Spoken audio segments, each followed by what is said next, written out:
Good morning. I'm Ayya Vimala. Today is September the 7th.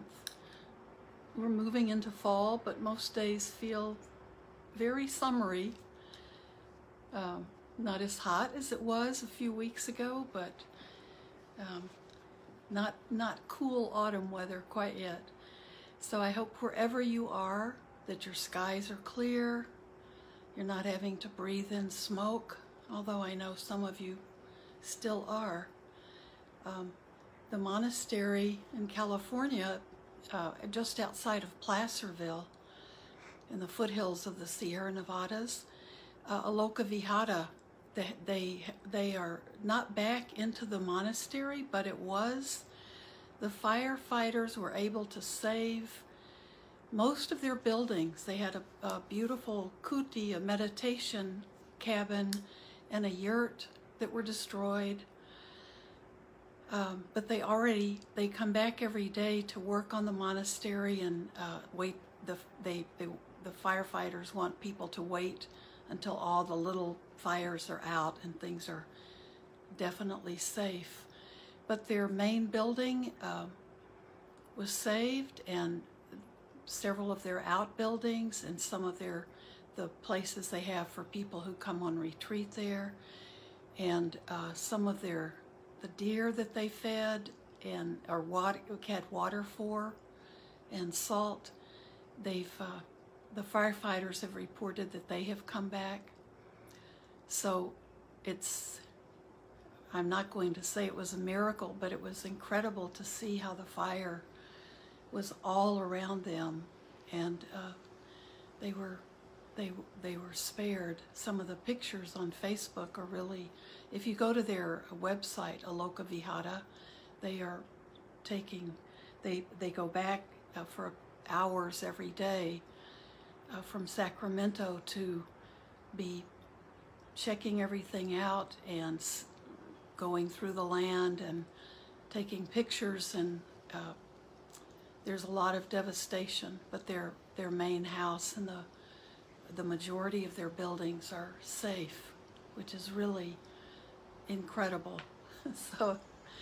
But there's still the heavy smoke in the air and little smoldering places at the fire, and the firefighters they're constantly looking to make sure nothing else starts up. So there's always some good news in the middle of bad news, and that's what we always have to keep looking for, right? Because if we wanted to, we could indulge ourselves in wallowing in bad news. And we have to be careful about that, because we need to see the true reality of nature and of the world, but without wallowing in the suffering part of it. That's exactly what the Buddha taught. That's what he was here to teach, that there is suffering, but there is a way for us within ourselves to find, to get out of that suffering, to be released from the suffering. And so if you find yourself, as is very easy to do, getting caught up in the negative, and we're having, because of the pandemic and not knowing which direction the wind's blowing, literally in many places, or if we're going to be going back into lockdown, or if gradually things will improve, and we see so much divisiveness in our country, it's very easy to get caught up in the negative. It's very easy to have dark thoughts, and this is when our practice is the most important. So these difficult days are our best teachers, and we need to be aware of our mental condition, our mental state all the time. I know it's easy, because I felt it too. It's easy to feel that isolation or loneliness. It's the human condition, right? We're social creatures, and we can all go so long before it catches up with us. And then we have to work with that, and we have to work with how we deal with all the news. And my advice is to be very mindful of what kind of news you're taking in and how much time you spend going over it and over it and over it, and stay away from things that are just that are not important. Stay away from things. Back away. It's for many of you, it might be kind of an addiction to always be watching the news or watching it come up over and over again on television, and we can be aware of what's going on in the world without like immersing ourselves in it over and over and constantly. And I think it's really good to be aware of how much time we spend rather mindlessly letting these images bombard us. And we have to be more discerning in what we're watching, and use your wisdom, use your good, use your good sense to know when it's too much or when it's pushing you into a bad place or causing you to feel really down. We really use your practice to manage all of this.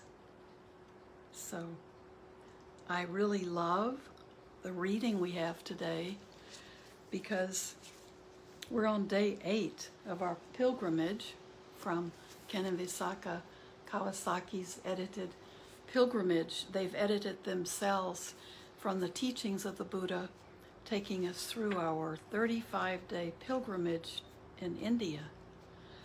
So today, it's one of my favorite, the reflection is one of my favorites, and the reading. So you can sit with these 2 short readings, sit in meditation and listen, but when I finish, we can practice with the time we have left, sitting and just developing that, allowing ourselves to have that calm mind, tranquil mind. But there's a lot that we can reflect on in these readings. Day 8, the reading is Hungry Ghost. This is from the Kudakapata 7. They stand outside the walls and at the crossroads, having come to their former homes. They stand in the doorways, but when abundant food and drink is prepared, no one remembers them. Such is the karma of living beings. If, however, when a timely donation of food and drink is made, those who are compassionate think, may this be for our relatives, may they be happy, the assembled hungry ghosts who have gathered there will receive the food and will thankfully give their blessing. They will say, may our relatives, because of whom we have gained this gift, live long. We have been honored, and the donors are not without reward. In their realm there is no farming, no herding of cattle, no commerce, no trading with money. Those hungry ghosts live on what is given here. As rain falling on a hill flows down to the valley, what is given here benefits the dead. As rivers full of water fill the ocean, what is given here benefits the dead. As one gives gifts, he should remember what relatives have done in the past and think, he gave to me, he worked for me, he was my relative, my friend, my companion. No tears, no grief, nor any other lamentations are of any use to the departed, but a gift that has been properly given to the Sangha is of benefit to them immediately and for a long time. This is the proper way to repay obligations to one's relatives. This is how to do great honor to the departed and to give strength to the Sangha. The merit you thus receive is not small.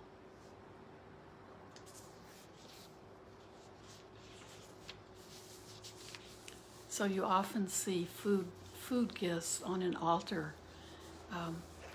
or if people give food dana to monastics and do a luncheon maybe in honor of their departed relatives, or certain memorials after their relatives have died, you will always see, before the monks are even fed, the little bits from all the dishes are put on the shrine before maybe the photos of the deceased relatives. And so they are by honoring the Sangha, they're honoring and feeding those departed relatives. That the tears and lamentations aren't really helping, but sending that good, that's forwarding that good merit, those good deeds in honor of their relatives can be helpful. So here's the reflection. In this, the futility of worldly gains. This is the time, I think, in our world where a lot of us are thinking about that. There's a lot of what value is it to have lots of money to travel, or a house in the mountains when those mountains are on fire, and when we're not able to travel? What is it that's really important to us? What is it that's really meaningful, no matter what the conditions of the world are? The futility of worldly gains, and this is from the Majjhima Nikaya 82. I see men wealthy in the world, who yet from ignorance give not their gathered wealth. Greedily they hoard away their riches, longing still for further sensual pleasures. Most other people too, not just a king, encounter death with craving unabated. With plans still incomplete, they leave the corpse. Desires remain unsated in the world. Clad in a shroud, he leaves his wealth behind. Prodded with stakes, he burns upon the pyre. And as he dies, no relatives or friends can offer him shelter and refuge here. While his heirs take over his wealth, this being must pass on according to his actions. And as he dies, nothing can follow him. Not child, nor wife, nor wealth, nor royal estate. Longevity is not acquired with wealth, nor can prosperity banish old age. Short is this life, as all the sages say. Eternity it knows not, only change.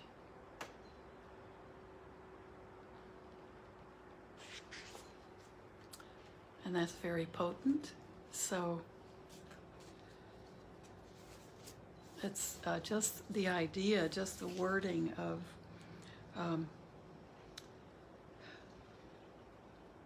most other people too, not just a king, encounter death with craving unabated.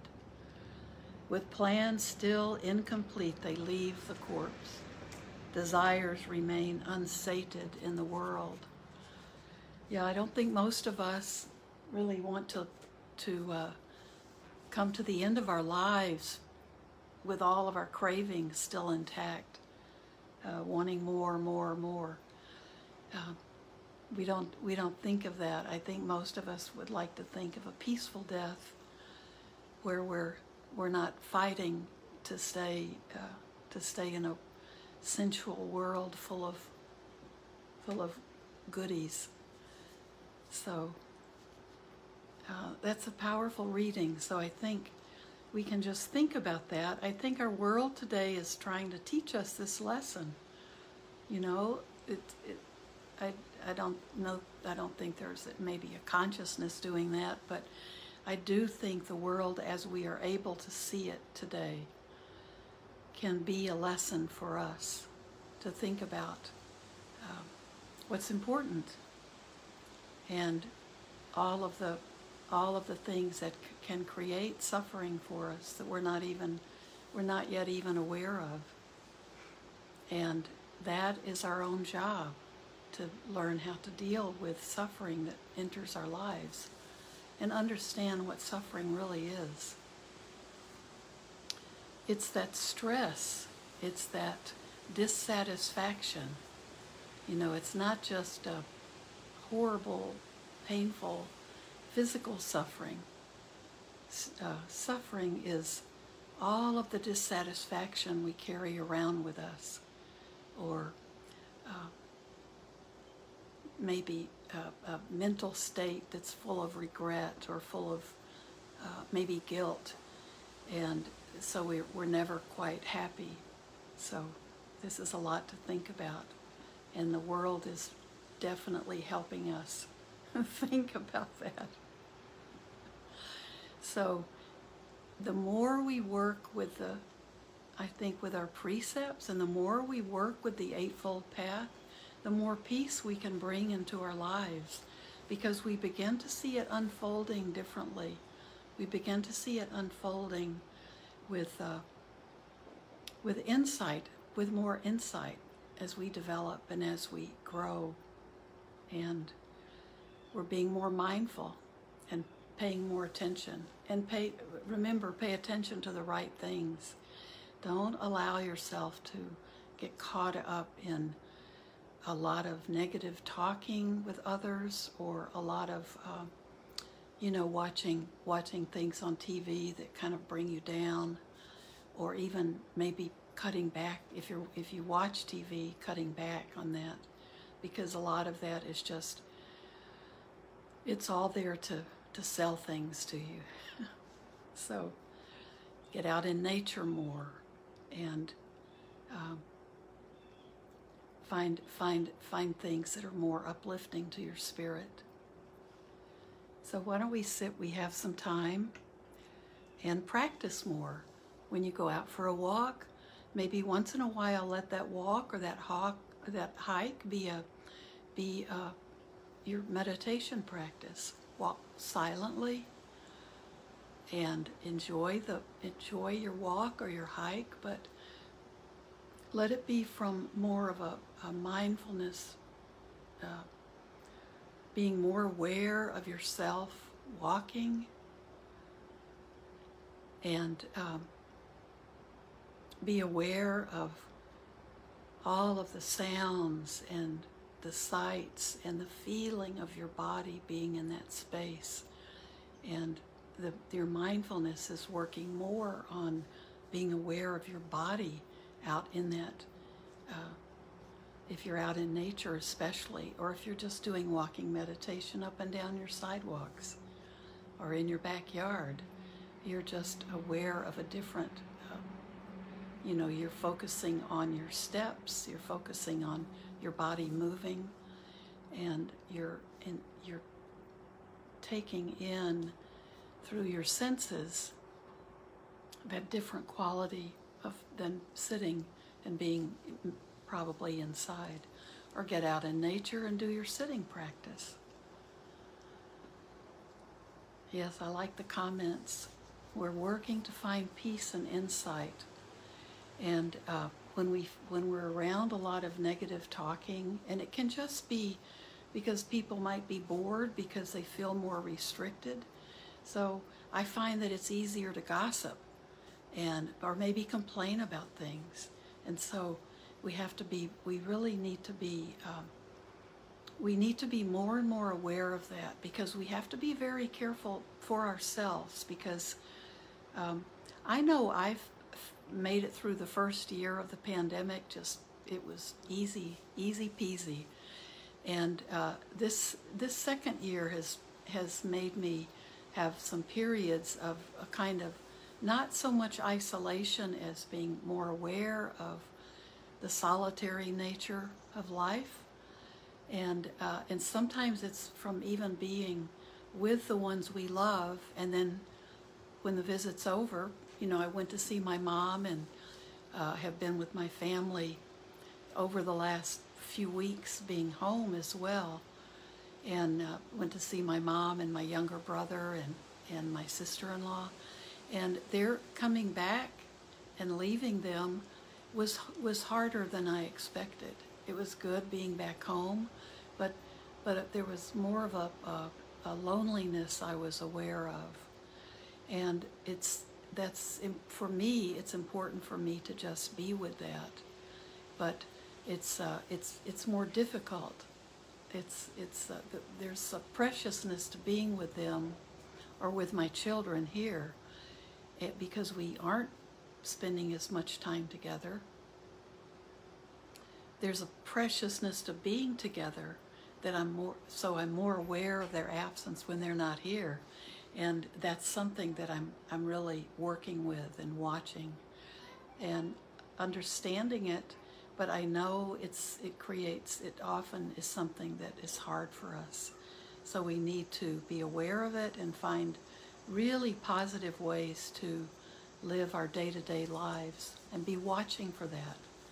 Watching for times when we slip into a kind of negative mind state, and see if we can find things that can uplift us. So now our time is running out, so let's sit together.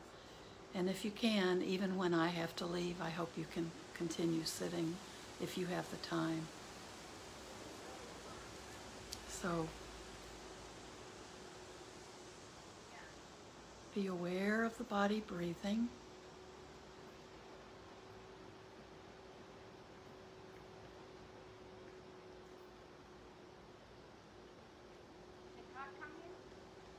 Just feel your body relaxing.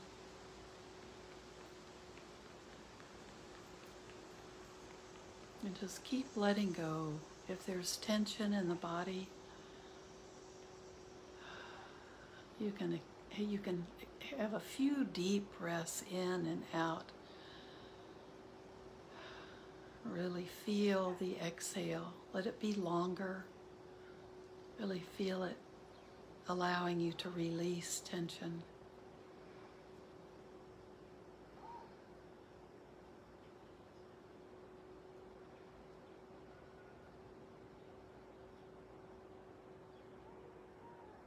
And let your body relax and let go as you exhale.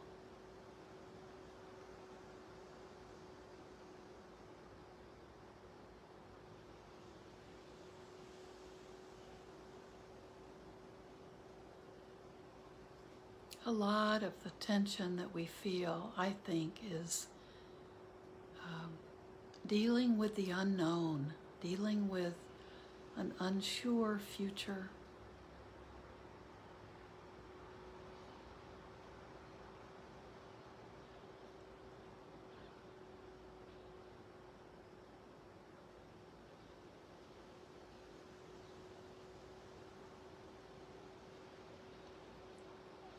Dealing with insecurity about the future.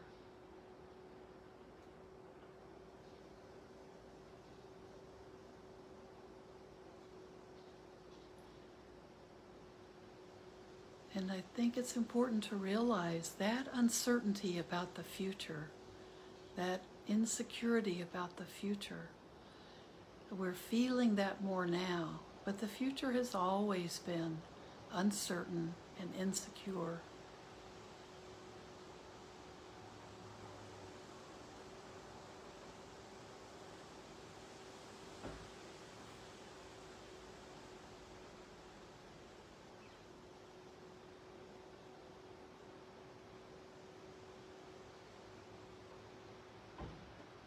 And I think the loneliness that we can feel has also been there, has always been there. But maybe in the past we've had more distractions to take our mind off that feeling.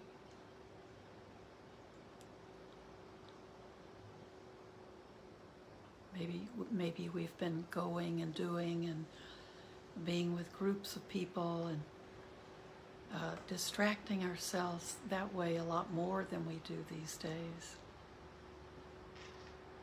So those become things that we can really pay more attention to.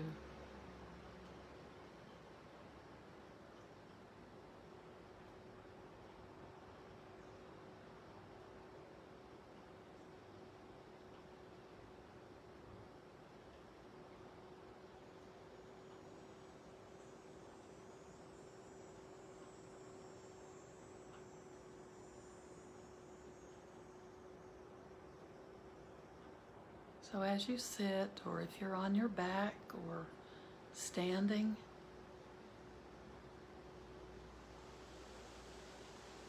just allow the calm, stable mind to emerge.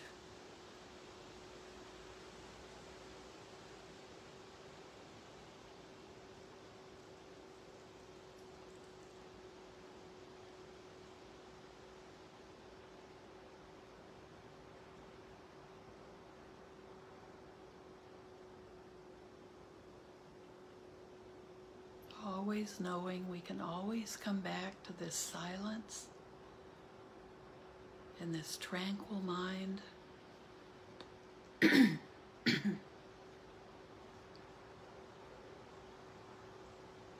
It doesn't solve any problems, but it creates a foundation and a base for us that allows ourselves to work with whatever arises.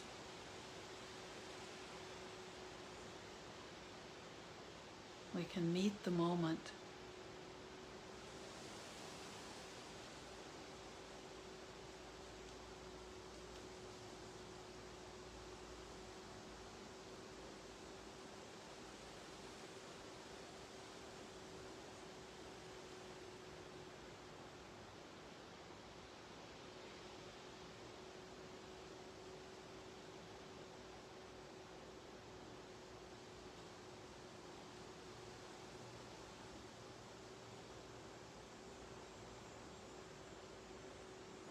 May all beings everywhere, including each one of you,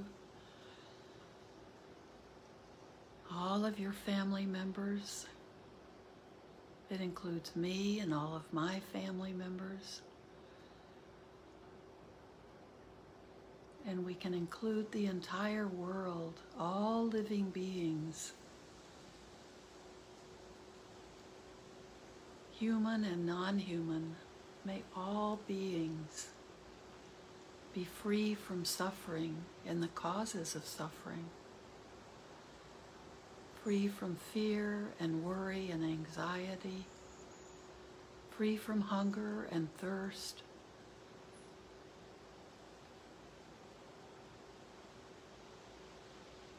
free from the weather, the climate that we're witnessing changing.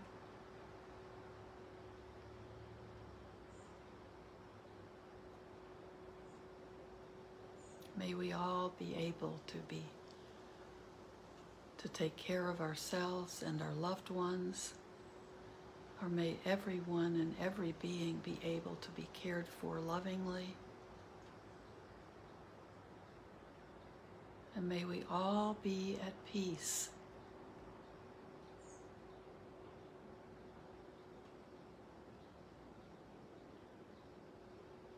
Letting go of craving, letting go of defilements, letting go of worry.